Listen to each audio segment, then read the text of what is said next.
سبحان اللہ، ماشاء اللہ۔ اللہ پاک آپ کی آواز میں مزید برکت عطا فرمائے، اللہ پاک ہم سب کو بھی حج بیت اللہ کی سعادت نصیب فرمائے، آمین۔ صلو علی الحبیب صلی اللہ تعالی علی محمد صلی اللہ تعالی علیہ وسلم۔ پیارے بچوں اور کڈز مدنی چینل کے ناظرین، اب ہم چلتے ہیں ہمارے پہلے سیگمنٹ کی جانب، جس کا نام ہے لائف ہسٹری آف محمد صلی اللہ تعالی علیہ وسلم۔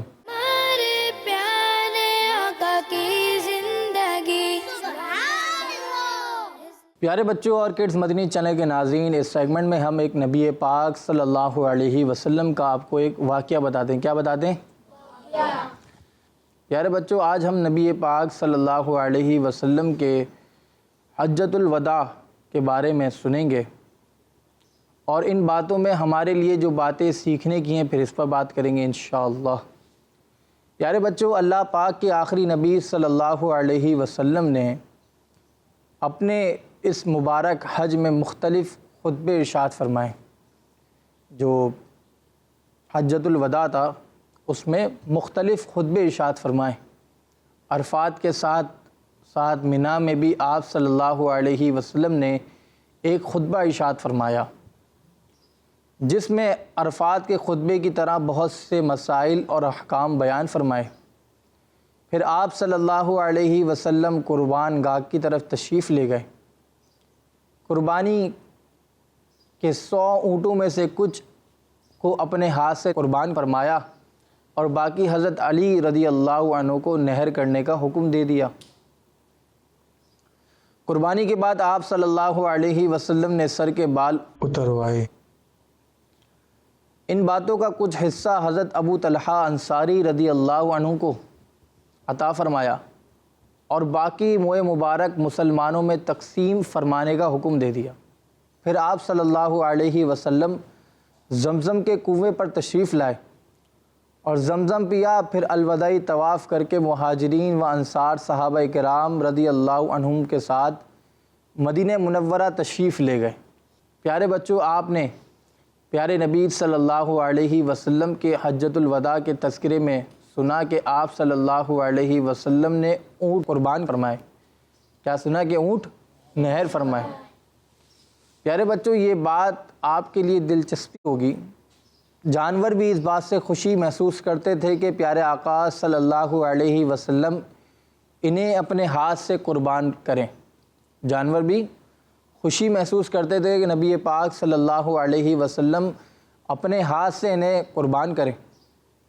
جیسا کہ ایک مرتبہ عید الاضحیٰ کے موقع پر رسول اللہ صلی اللہ علیہ وسلم نے جن اونٹوں کو اپنے مبارک ہاتھ سے قربان فرمایا، ان میں سے ہر ایک کی یہ خواہش تھی کہ مجھے یہ شرف دوسروں سے پہلے حاصل ہو۔ ایک صحابی رضی اللہ عنہ فرماتے ہیں کہ سرکار صلی اللہ علیہ وسلم کی خدمت میں 5 یا 6 اونٹ قربانی کے لیے پیش کیے گئے۔ کتنے اونٹ؟ 5 یا 6 اونٹ نہر کے لیے پیش کیے گئے۔ تو وہ اپنے کو حضور صلی اللہ علیہ وسلم کے آگے کرنے لگے کہ آپ کس سے آغاز فرماتے ہیں، یعنی ہر اونٹ چاہتا تھا کہ حضور صلی اللہ علیہ وسلم میری قربانی پہلے کریں اور آپ کے ہاتھ سے قربان ہونے کا شرف مجھے حاصل ہو، اس لیے ہر ایک اپنی گردن پیش کرتا تھا۔ یعنی نبی پاک صلی اللہ علیہ وسلم کے پاس جب یہ اونٹ پیش کیے گئے تو ہر ایک کی خواہش تھی کہ پہلے مجھے نہر فرمائیں۔ پیارے بچوں، پیارے نبی صلی اللہ علیہ وسلم کے حجۃ الوداع کے تذکرے میں آپ نے یہ بھی سنا کہ ہمارے پیارے آقا صلی اللہ علیہ وسلم نے اپنے سر کے بال مبارک، جنہیں منہ مبارک بھی کہا جاتا ہے، انہیں مسلمانوں میں تقسیم فرمانے کا حکم فرمایا، کہ منہ مبارک مسلمانوں میں تقسیم فرمانے کا حکم فرمایا۔ پیارے بچوں، ان منہ مبارک کی خاص بات یہ بھی ہے کہ یہ بڑھتے ہی رہتے ہیں۔ کیا خاص بات ہے؟ کہ یہ منہ مبارک جو ہے یہ ابھی بھی بڑھتے رہتے ہیں۔ اگر آپ کے کسی جاننے والے کے پاس ہو تو آپ ان کے پاس دیکھیں گے، اگر اس نے ایک بال ان کے پاس تھا تو اب 2 3 4 ہو گئے ہوں گے۔ اس طرح منہ مبارک جو ہوتے ہیں وہ بڑھتے جاتے ہیں، اور الحمدللہ دنیا بھر میں کئی خوش نصیب عاشقان رسول کے پاس آپ صلی اللہ علیہ وسلم کے منہ مبارک موجود ہیں، جن کی زیارت کروائی جاتی ہے اور ان مبارک بالوں سے برکتیں بھی حاصل کی جاتی ہیں۔ عظیم عاشق رسول حضرت احمد بن حنبل رحمۃ اللہ علیہ کے پاس حضور صلی اللہ علیہ وسلم کا ایک منہ مبارک تھا. کتنا تھا؟ ایک منہ مبارک تھا. آپ منہ مبارک کو کبھی اپنے ہونٹوں پر رکھ کر چومتے، کبھی آنکھوں پر رکھتے، اور بیماری کی حالت میں منہ مبارک کو پانی میں ڈال کر اس برکت والے پانی کو پیتے اور شفا حاصل کرتے تھے. تو پیارے بچوں اور کڈز مدنی چینل کے ناظرین، منہ مبارک کی بھی بہت برکتیں ہیں. اگر آپ بیمار ہیں تو آپ نے سنا کہ امام احمد بن حنبل بہت بڑے بزرگ، اور ان کا کیا طریقہ کار تھا کہ آپ کے پاس ایک منہ مبارک تھا اور آپ منہ مبارک کو کبھی ہونٹوں سے لگاتے، تو کبھی آنکھوں پر لگاتے، اور کبھی کیا کرتے جب آپ بیمار ہو جاتے تو منہ مبارک کو پانی میں ڈال کر اس پانی کو برکت کی نیت سے، شفا کی نیت سے پیتے تو اللہ پاک انہیں شفا عطا فرماتا. تو ہمیں بھی چاہیے کہ ان منہ مبارک سے برکتیں بھی حاصل کریں. جن کے پاس منہ مبارک ہوں وہ ان کے پاس منہ مبارک کے پاس جائیں، دعائیں مانگیں. انشاءاللہ اللہ پاک کی رحمت سے امید ہے کہ آپ کی دعائیں بھی قبول ہوں گی انشاءاللہ الکریم. اللہ پاک سے دعا ہے کہ اللہ پاک ہمیں حضور اکرم صلی اللہ علیہ وسلم کی سیرت پر عمل کرنے اور حضور اکرم صلی اللہ علیہ وسلم کا فیضان بھی نصیب فرمائے، ان کی برکتیں بھی نصیب فرمائے، اور حضور اکرم صلی اللہ علیہ وسلم کی منہ مبارک کی ہمیں زیارت بھی نصیب فرمائے. آمین. صلو علی الحبیب صلی اللہ تعالی علی محمد صلی اللہ تعالی علیہ وسلم. پیارے بچوں اور کڈز مدنی چینل کے ناظرین، اب ہم چلتے ہیں ہمارے دوسرے سیگمنٹ کی جانب، جس کا نام ہے حل صرف ایک ہے. ہمارے پیارے آقا کی زندگی. پیارے بچوں اور کڈز مدنی چینل کے ناظرین، آج کے اس سیگمنٹ میں ہم دو چیزوں کے بارے میں بات کریں گے. نمبر 1 ڈکار اور نمبر 2 چھینک. پیارے بچوں، چھینک انسانی جسم کے لیے بڑی اہمیت رکھتی ہے. سائنسی تحقیق کے مطابق جب ہمیں چھینک آتی ہے تو ناک میں موجود بیکٹیریا اور وائرس باہر نکلتے ہیں اور ہمارا جسم جراثیم سے پاک ہو جاتا ہے. اور پیارے بچوں، ڈکار جب آتی ہے جب ہمارا کھانا صحیح سے ہضم نہ ہو رہا ہو. ڈکار آنا کھانا ہضم ہونے کی علامت نہیں ہے، بلکہ ڈکار ایک طرح کی گیس ہوتی ہے. یہ جب نکلتی ہے تو پیٹ میں کچھ جگہ بنتی ہے. پیارے بچوں، عام طور پر یہ بات دیکھنے کو ملتی ہے کہ جب کسی کو ڈکار آتی ہے تو وہ آواز کے ساتھ ڈکار لیتا ہے. اسی طرح چھینک آنے پر بھی کچھ لوگ زوردار آواز کے ساتھ چھینکتے ہیں. حالانکہ پیارے بچوں، زور سے ڈکار لینا یا پھر اونچی آواز کے ساتھ چھینکنا کوئی اچھی بات نہیں ہے، بلکہ یہ بیڈ مینرز کہلاتے ہیں. اور وہ لوگ جو اس طرح کرتے ہیں انہیں اچھی نگاہ سے نہیں دیکھا جاتا. بچوں، ہمارا پیارا دین اسلام ہمیں گڈ مینر سکھاتے ہوئے یہ تعلیم دیتا ہے کہ جب کبھی ڈکار آئے یا چھینک آئے تو ہمیں آواز کو کم سے کم رکھنے کی کوشش کرنی چاہیے. اللہ پاک کے آخری نبی صلی اللہ علیہ وسلم ارشاد فرماتے ہیں، کسی کو ڈکار یا چھینک آئے تو آواز بلند نہ کرے کہ شیطان کو یہ بات پسند ہے کہ ان میں آواز بلند کی جائے. پیارے بچوں، اگر آپ ایک اچھی اور گڈ مینرز والی زندگی گزارنا چاہتے ہیں، اگر آپ چاہتے ہیں کہ لوگوں میں آپ کی عزت ہو، سب آپ کی تعریف کریں، تو اس کے لیے آپ کو چاہیے کہ دینی باتوں پر دل و جان سے عمل کریں. اسی میں ہماری دنیا کی بھی کامیابی ہے اور آخرت کی بھی کامیابی ہے. پیارے بچوں، چھینک کا ذکر ہو تو کیا کوئی یہ بتا سکتا ہے کہ چھینک آنے پر کیا کہنا چاہیے؟ جی، الحمدللہ کہنا چاہیے. چھینک آنے پر الحمدللہ کہنا سنت ہے. بہتر یہ ہے کہ الحمدللہ رب العالمین کہا جائے، اور جو چھینکنے والے سے الحمدللہ سنیں اور اسے یہ سنتے ہی فوراً یرحمک اللہ کہنا چاہیے. اس سیگمنٹ میں ہم ایک بری عادت کے بارے میں سنتے ہیں. کون سی عادت؟ بری عادت. اور آج ہم نے جو بری عادت کے بارے میں سنا وہ یہ ہے کہ جب کسی کو چھینک آتی ہے یا ڈکار آتی ہے تو وہ کیا کرتا ہے؟ بلند آواز سے لیتا ہے. اللہ پاک سے دعا ہے کہ اللہ پاک ہمیں سنتیں اور آداب بھی سیکھنے کی بھی توفیق عطا فرمائے اور ان باتوں پر بھی عمل کرنے کی توفیق نصیب فرمائے، آمین۔ صلو علی الحبیب صلی اللہ تعالی علی محمد صلی اللہ تعالی علیہ وسلم۔ پیارے بچوں اور کڈز مدنی چینل کے ناظرین، اب ہم چلتے ہیں ہمارے تیسرے سیگمنٹ کی جانب، جس کا نام ہے سنت کی کرنیں۔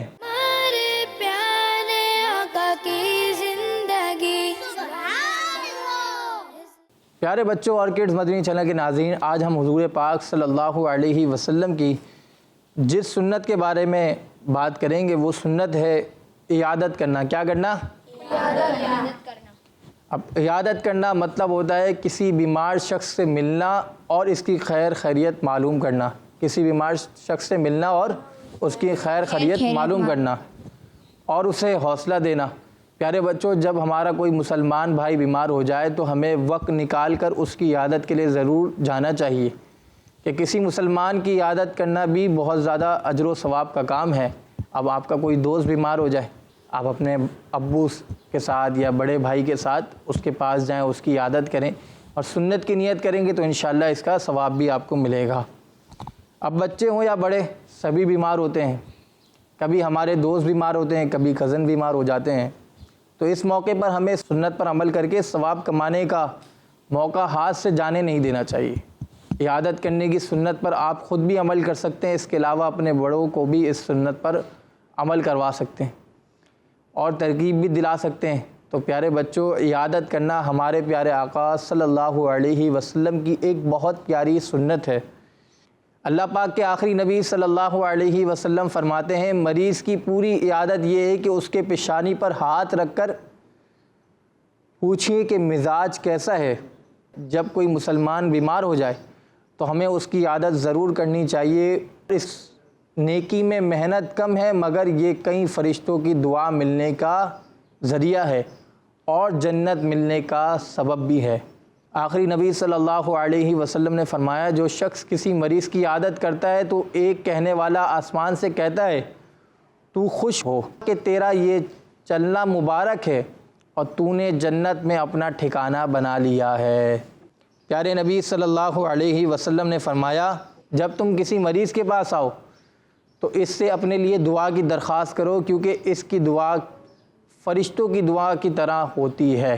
آپ صلی اللہ علیہ وسلم جب کسی مریض کی عیادت کے لیے تشریف لے جاتے تو یہ فرماتے، لا بأس طہور انشاءاللہ۔